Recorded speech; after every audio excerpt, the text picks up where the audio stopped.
じゃん。今日は家計簿を書いていきます。まず用意するもの、かわいいノート。ノートは家計簿用のノートとかでもいいと思うんですけど、私は自由に書きたいので横線だけが入っているノートを使っています。これでも5冊目くらいかな。このサイズ感が一番使いやすくて、そろそろ家計簿のノート買わないとなっていう時にお店でこのサイズ感のノートを見つけたら買うようにしています。で、最近使い始めたのはゴッホのひまわりの表紙のノートです。あとは書きやすいボールペン、物差し、定規です。定規は何で必要かっていうと、過去にも家計簿の動画は出しているんですけど、3等分にして書いているので、この線を引くのに使っています。たまりにたまったレシートです。近所のお店とか名前が載ってるのでモザイクはかけるんですけど、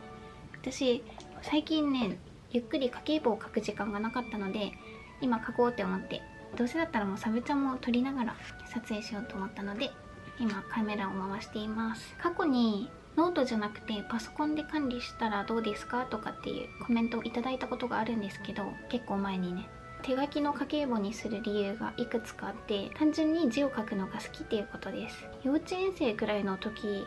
から小学校高学年まで書道教室に通っていて、その時から文字を書くのがすごい好きだったんですよ。なので文字を書いている時は結構心が安らぐっていうか、私のヒーリング効果になっているのかなって思っていて、もうずっと手書きの家計簿を続けています。私が一番家計簿を見返す時に使っているのが、毎月撮影している今月のお気に入りコーナーがあるんですけど、それを撮影する時にその月に何を買ったかっていうのを見返して、で特に使っているものを蛍光ペンで線を引いて紹介しています。なのでその時にも結構使いますね。あとはクレジットカードはできるだけその日のうちにお財布の現金からクレジットカードの封筒に移し替えているので、そういうのも移し替えたらその移し替えたっていうマークも書いています。それはでもパソコンでもできるっちゃできるけど、そういう使い方をしています。あと中には手書きの家計簿は書くのが面倒だからレコーディングダイエットって昔結構流行ったじゃないですか。その日に食べたものをノートに書き出すっていうもので、それ書くのがめんどくさかったりするので、食べること自体も抑えられるっていう、そういうのがあるっていうのを聞いたことがあって、で家計簿ももしかしたらその効果があるんじゃないかなって思って最初の頃は書いてたんですけど、私からしたら書くことが苦じゃないので全然その効果はなかったです。だから別に家計簿を書くっていうことが節約につながっているとかはあんまりないですね。これが私の家計簿を続けている理由です。本当に一番いいのは、絵日記もそうだけど家計簿も無理して続けないっていうのが続けるコツですね。忙しくて、ここ最近もだったんですけど、レシートがたまるぐらい忙しかった時は無理して書こうって思わなかったし、心が落ち着いて書ける状態になった時にまとめて書きます。でも今回は結構溜まりすぎてますね。私の職場の近くに杉薬局があって、そこでよくお買い物するんですよ。毎回この 10% オフのクーポンいただくんですけど、ほとんど使ったことがないです。いつも買い物する時に忘れちゃって結局使わずにクーポンが貯まる一方ですね。この貯まったレシートでまずは日付順に並べます。4月のもある。私4月の後半からあんまりかけてないですね。このレシートを見てると、この日何したなっていうのが思い出せるので結構面白いですよね。外食やっぱ多いな。外食が多いと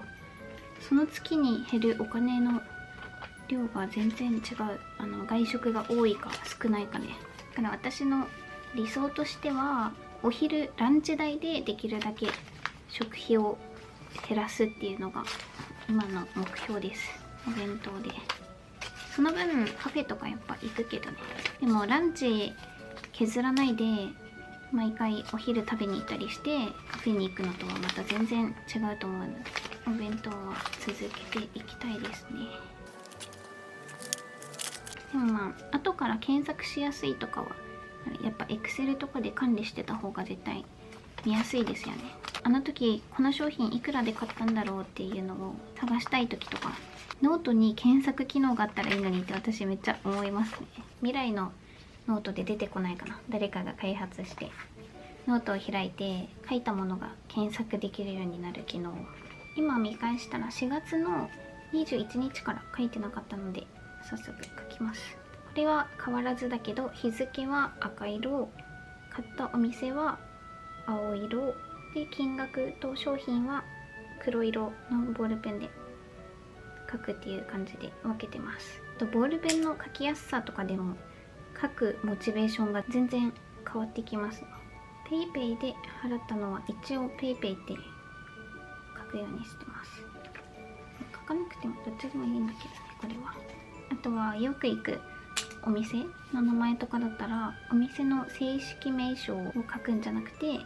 私が分かればいいので略して書いたりとかしてます。例えば杉薬局だったら杉だけに簡略して書いてます。やっぱスーパーでのお買い物が結構多いですね。今書いたレシートで私の会社の近くにあるご飯屋さんのレシートを記入してたんですけど、めっちゃ美味しくて、チェーン店とかじゃないのでお伝えできないんですけど、本当に共有したいぐらいおすすめのお店があるんですよ。めっちゃ健康的なメニューが多くて、いろんな種類の食材がある割にリーズナブルなんですよ。先日もそこで一人でランチ食べてて、前日の夜にお弁当を作れなかったのでそこにランチ食べに行ったら、この周辺の会社員はもうみんな知ってるんじゃないかなってぐらいどんどん人が入ってきて、その写真を撮って妹にこれでいくらでしょうかって言ったら、妹は1500円くらいって答えたんですけど、実際は1000円なんですよ。今のエピソードでその豪華さが伝わるといいんですけど、それぐらいめっちゃ美味しくてコスパのいいお店があるっていうことですね。もし会社が別の場所に移転するとかってなったら、その時はまた動画でお店紹介しますね。新しい月が変わったら3分割した列の次の列に移動します。前の列に余白があってもね。不要なレシートはシュレッダー。めんどくさい時はそのまま紙ぐちゃぐちゃにして捨てるけど、このシャリシャリ音がいい。最近のコメントで花子さんはゴールデンウィークどう過ごしますかっていうコメントをいただいたんですけど、その方は自由が丘のカフェ巡りしてましたって言って、うわめっちゃいいなって思って、私もね最近自由が丘でめっちゃいい感じのカフェを見つけたんですよ。またメインチャンネルで紹介しようと思ってるんですけど、私のゴールデンウィークの過ごし方は部屋の掃除と、あとは断捨離。冬物のコートをクリーニングにまだ出してないんですよ。なのでそれも出さないといけないし、ちょっとこれ書きながら考えようかな。先ほどの領収書整理がもう全部終わったので、次はゴールデンウィークにやりたいことリストを書きます。今年のスケジュール帳の裏の方のページに書こう。ゴールデンウィークにやることリスト。まずは Vlog の編集。優先しないといけない編集があるので、それ撮影編集でしょ。部屋の掃除、クリーニングも出す。クリーニング、ゴールデンウィークってクリーニング屋さん空いてるのかな。まずそこから調べなきゃ。もし空いてなかったらゴールデンウィーク明けにでも行きます。部屋の掃除と、あとアイロンがけもねまた溜まってきたので、前動画で出したアイロンがけのサムネがもうめっちゃお腹が大きく見えて、コメント見て気づいてめっちゃ笑いましたもん。びっくりじゃないですか。だってほんと数週間前とかまでは一人飲みの動画とかも、飲みに行きましたっていう動画もアップしてたのに、時系列的におかしいことになるから、それはないですよ。他にやりたい、そうだ、絵日記も進める。絵日記書く。絵日記はまた書きながらサブちゃん撮ろうかな。お菓子作りっていうかヘルシーなお菓子作り。エアコンって私最近掃除したっけな。一応冷蔵庫も書いておこう。効果の